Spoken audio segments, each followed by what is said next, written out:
ఈరోజు మా కొలీగ్ దుర్గాప్రసాద్ గారు ఒక మంచి పెయింటింగ్ నాకు వేసి నాకు బహుకరించారు. నేను ఇది చూసిన తర్వాత నాకు చాలా ఆనందం వేసింది. ఎందుకంటే ఈ రోజుల్లో పెయింటర్స్ లేరు. ఎందుకంటే ఇచ్చేస్తే పెయింటింగ్ వేసి ఇచ్చేస్తుంది. అందువల్ల సృజనకి నష్టం జరుగుతుంది. కాబట్టి ఈరోజు మా కొలీగ్కి అదేవిధంగా పెయింటర్స్కి చిన్న సందేశం ఇవ్వదలిచాను. ఎందువల్లంటే నిద్రలో వచ్చేది కళ నిద్రను మేల్కొల్పేవి, అంటే జాతి నిద్రను మేల్కొల్పేవి ఇటువంటి కళలు.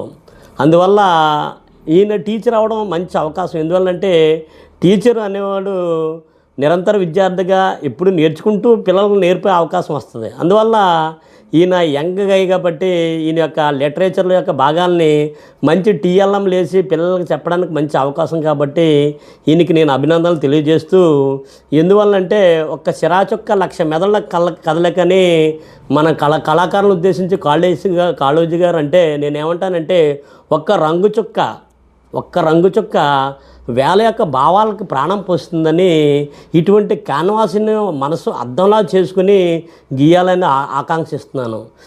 పెయింటర్స్ అనుభూతులకి పికాసో, లియోడాన్, డావెన్సీ పేర్లే చెప్తాం. కానీ భారతదేశంలో అంతకంటే గొప్ప పెయింటర్స్ ఉన్నారు. రాజా రవివర్మ కోసం మనకు తెలుసు, రవివర్మ అందాలో రవివర్మ పెయింటింగ్స్ కోసం మనకు తెలుసు. కానీ ఈరోజు ఒక తెలుగు వ్యక్తి, అందున రాజమండ్రికి చెందినటువంటి దామెర్ల రామారావు గారి కోసం చెప్పదలిచాను. ఎందువల్లంటే 1897 ఆ ప్రాంతంలో మరి ఆయన వేసినటువంటి పెయింటింగ్స్ అప్పటి వైస్రాయ్ లార్డ్ రీడింగ్ చూసి ఆశ్చర్యపోయి ఆయనకి వైస్రాయ్ ఆఫ్ ఇండియాను బహుమతి ఇచ్చాడు. దురదృష్టకరమైన ఏంటంటే ఆయన 28 సంవత్సరాలకే కాలం చేశాడు ఆయన.